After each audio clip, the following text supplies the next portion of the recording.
യേശുവേ സ്തോത്രം, യേശുവേ നന്ദി. ഞാൻ വായ്പൂർ ഇടവകയിൽ നിന്ന് വരുന്നു. എൻ്റെ മകന് വേണ്ടിയാണ് ഞാൻ ഈ സാക്ഷ്യം പറയുന്നത്. എൻ്റെ മകൻ 3 വർഷമായി ദുബായിലൊരു അമേരിക്കക്കാരൻ സായിപ്പിൻ്റെ കമ്പനിയിൽ ജോലി ചെയ്യുകയായിരുന്നു. സായിപ്പിൻ്റെ 3-4 രാജ്യങ്ങളിൽ കമ്പനി ഉണ്ടായിരുന്നു. വണ്ടികൾ കവചം ധരിപ്പിച്ചുകൊണ്ട് കയറ്റി അയക്കുന്നത് കോടികളുടെ ബിസിനസ്സായിരുന്നു. അതിൻ്റെ ഓഫീസിൽ ദുബായിൽ ജോലി ചെയ്തുകൊണ്ടിരുന്ന അക്കൗണ്ട് മാനേജറായിട്ട്. ആ സമയം കഴിഞ്ഞ ഫെബ്രുവരി വരെ ഉള്ളായിരുന്നു അവൻ്റെ വിസയുടെ കാലാവധി. ആ സമയം അവൻ ജോലിക്ക് കയറുന്നതിന് മുമ്പായിട്ട് തന്നെ അവൻ്റെ കമ്പനിക്കെതിരായിട്ട് ഒരു കേസ് കൊടുത്തിരുന്നു. $3 ലക്ഷം നഷ്ടപരിഹാരം ചോദിച്ച്. അതിൻ്റെ വിധി വരാറായി വരുന്ന സമയത്ത് അവൻ എന്നോട് വിളിച്ചു പറഞ്ഞിരുന്നു, മമ്മി അത് മരിയഭവനിൽ എഴുതി കൊടുത്ത് പ്രാർത്ഥിക്കണമെന്ന്. ഞാനത് ഇവിടെ എഴുതിയിട്ടിരുന്നു, പ്രാർത്ഥിച്ചുകൊണ്ടിരുന്നു. ആ കേസ് അവർക്ക് അനുകൂലമായിട്ട് 1 പൈസ പോലും കൊടുക്കാതെ ആ കമ്പനിക്ക് അനുകൂലമായിട്ട് വിധിച്ചു. ആ കമ്പനിയുടെ കേസ് അനുകൂലമാകാൻ വേണ്ടി ദുബായിലെ ഓഫീസ് അവരെ നിർത്തി. സായിപ്പ് അമേരിക്കയ്ക്ക് പോവുകയും ചെയ്തു. ഈ കമ്പനിയിലുണ്ടായിരുന്ന അവനല്ലാത്ത മറ്റേ 2 ജോലിക്കാരെയും അവർ പറഞ്ഞു വിട്ടു. ഇവനെ മാത്രം അദ്ദേഹം വിട്ടില്ല. അദ്ദേഹം അവിടെ ഇവനെ ജോലിക്ക് എടുത്ത് ആ ആഴ്ച കഴിഞ്ഞപ്പോൾ തന്നെ അദ്ദേഹത്തിന് അമേരിക്കയിലായിരിക്കും പലപ്പോഴും. അതുകൊണ്ട് ആ കമ്പനിയുടെ എല്ലാ ചെക്കുകളും ഒപ്പിടുന്നതിനും എല്ലാ ട്രാൻസാക്ഷൻ കോഡുകളുടെ നടത്തുന്നതിനും വേണ്ടുന്ന എല്ലാ പവറും അവന് കൊടുത്തിരുന്നു. അതങ്ങനെ അവനൊരു ചെക്ക് ഒപ്പിട്ടിരുന്നു. അത് ആ ഓഫീസ് നടത്തിയതിൻ്റെ വാടകയ്ക്കുള്ളതായിരുന്നു. $3 ലക്ഷം രൂപ കൊടുക്കാനുള്ളത്.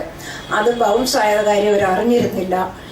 അവൻ അവൻ ഫെബ്രുവരി മുതൽ ഈ സെപ്റ്റംബർ വരെയും അദ്ദേഹത്തിൻ്റെ ടിക്കറ്റിൽ തന്നെ നാട്ടിൽ വരികയും പോവുകയും ചെയ്തുകൊണ്ട് അവിടെ ഫ്രീ വിസയിൽ ജോലി ചെയ്യുകയായിരുന്നു വീട്ടിലിരുന്ന്. സെപ്റ്റംബറിൽ അവൻ തിരിച്ച് നാട്ടിൽ പോന്നു. അദ്ദേഹം അവനെ തുർക്കിയിൽ വിടാമെന്ന് പറഞ്ഞു. ഞാൻ പോകുന്നില്ല, എനിക്കിഷ്ടമില്ല എന്ന് പറഞ്ഞു. ഞാൻ വേറെ ജോലിയിൽ പോയി ഇവിടെ കയറിക്കൊള്ളാം ഏതെങ്കിലും കമ്പനിയിൽ എന്ന് പറഞ്ഞ് നിൽക്കുമ്പോൾ അവൻ സെപ്റ്റംബറിൽ വീട്ടിൽ വന്നു. അദ്ദേഹം അത് സമ്മതിക്കുകയും ചെയ്തിരുന്നു. ഒരു ഇൻ്റർവ്യൂ കഴിഞ്ഞാണ് നാട്ടിൽ വന്നത്. നാട്ടിൽ വരുന്നതിന് മുമ്പായിട്ട് ഇൻ്റർവ്യൂവിന് അവൻ്റെ വിസയ്ക്ക് 1 ദിവസം കാലാവധി ഉള്ളപ്പോഴാണ് അവൻ ഇൻ്റർവ്യൂവിൽ ജയിച്ചിട്ട് ഒരു ജോലിക്ക് കയറിക്കൊള്ളാൻ കമ്പനി പറഞ്ഞു. പക്ഷേ 1 ദിവസമേ ഉള്ളൂ എനിക്കിവിടെ വിസയുടെ കാലാവധി, അതുകൊണ്ട് നാട്ടിൽ പോയി വരാമെന്നും പറഞ്ഞ് അവൻ നാട്ടിൽ വന്നു. നാട്ടിൽ വന്നു കഴിഞ്ഞ് പോകുന്നതിൻ്റെ ഒരാഴ്ച മുമ്പേ ഈ ചെക്ക് ബൗൺസ് ആയത് അറിയാതെ ഇരുന്നു. ഇവൻ ചെക്ക് ഒപ്പിട്ടത് കൊണ്ട് ഇവനെതിരായിട്ടും സായിപ്പിനെ ലഭിക്കാത്തതുകൊണ്ട് അയാൾക്കെതിരായിട്ട് സിവിൽ കേസുമായിട്ട് കേസ് ഫയൽ ചെയ്തു. കേസ് ഫയൽ ചെയ്ത് കഴിഞ്ഞപ്പോൾ അവൻ്റെ ഒരു കൂട്ടുകാരനെ വിളിച്ച് ദൈവം ഇടപെട്ടു എന്നുള്ളതാണ്. അവനെ ഒരു കൂട്ടുകാരൻ വക്കീല്, ആ കേസ് ഫയൽ ചെയ്ത വക്കീല് അവൻ്റെ കൂട്ടുകാരനെ വിളിച്ചിട്ട് പറഞ്ഞു, റോബിൻ എവിടെയാണെന്ന് ചോദിച്ചു. റോബിൻ നാട്ടിലാണെന്ന് പറഞ്ഞപ്പം റോബിൻ വന്ന് ദുബായിൽ ഇറങ്ങരുതെന്ന് പറയണം, ഞങ്ങളുടെ നിയമം അനുസരിച്ച് ഞങ്ങൾക്ക് കേസ് ഫയൽ ചെയ്തേ പറ്റുള്ളൂ. റോബിൻ്റെ പേരിൽ ക്രിമിനൽ കുറ്റമാണ്, ഇവിടെ വന്നാൽ ഉടൻ അകത്താകും, അതുകൊണ്ട് വരരുതെന്ന് പറയണമെന്ന് പറഞ്ഞിരുന്നു.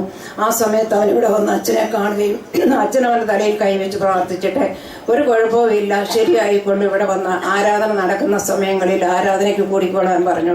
ഇവിടെ രാത്രി ആരാധനയും പകൽ ആരാധനയും നടന്ന സമയത്ത് 2 ദിവസം അവനും ഞാനിവിടെ വന്ന് ആരാധനയിൽ പങ്കുചേർന്നു. ആരാധന ദിവസങ്ങൾ തീരുന്നതിന് മുമ്പായിട്ട് തന്നെ അവനും ആ സായിപ്പുമായിട്ട് ബന്ധപ്പെട്ടു. സായിപ്പ് പറഞ്ഞു, മോനെ എനിക്ക് സോറി, എനിക്ക് സാമ്പത്തികമായിട്ട് ബുദ്ധിമുട്ടുണ്ട്, ഞാൻ ആ കാര്യം മറന്നുപോയിരുന്നു, ഞാൻ ആ രൂപ കൊടുത്ത് എത്രയും പെട്ടെന്ന് ആ ഇടപാട് തീർക്കാമെന്ന് പറഞ്ഞു. ആ ഡിസംബർ ആദ്യം ആയപ്പോഴേക്കും ആ സായിപ്പ് കൊടുക്കാനുള്ള രൂപ കൊടുത്തിട്ട് അവൻ്റെ കേസ് പിൻവലിപ്പിച്ചു. അത് കഴിഞ്ഞ് അവനിപ്പോൾ കേസെല്ലാം കഴിഞ്ഞ് ഇപ്പോഴവന് വീണ്ടും ദുബായിലേക്ക് പോയിരിക്കുന്നു. അതിനിടയ്ക്ക് അവന് സെപ്റ്റംബറിൽ അവൻ ഒരിക്കലും ശമ്പളം കിട്ടുമെന്ന് പ്രതീക്ഷിച്ചിരുന്നില്ല, ചോദിച്ചിരുന്നില്ല. സായിപ്പിന് ഒത്തിരി സാമ്പത്തിക ബുദ്ധിമുട്ടുണ്ടായിരുന്നുണ്ട്. പക്ഷേ അദ്ദേഹം അയച്ചു കൊടുത്തു. ഇപ്പോൾ അവൻ ദുബായിൽ പോയിരിക്കുന്നു. പ്രാർത്ഥിച്ച അച്ഛനും ലീനായ്ക്കും ഇവിടെയുള്ള എല്ലാ സമൂഹവും ഇവിടെ എഴുതി വെക്കുന്ന പ്രാർത്ഥനയ്ക്ക് വേണ്ടി പ്രാർത്ഥിക്കുന്നുണ്ട്. അവർക്കെല്ലാം നന്ദി പറയുന്നു. അതുപോലെ ഈശോയ്ക്ക് 1000 നന്ദിയും സ്തുതിയും സമർപ്പിക്കുന്നു. നമുക്ക് ദൈവത്തെ സ്തുതിക്കാം. Hallelujah, hallelujah, hallelujah.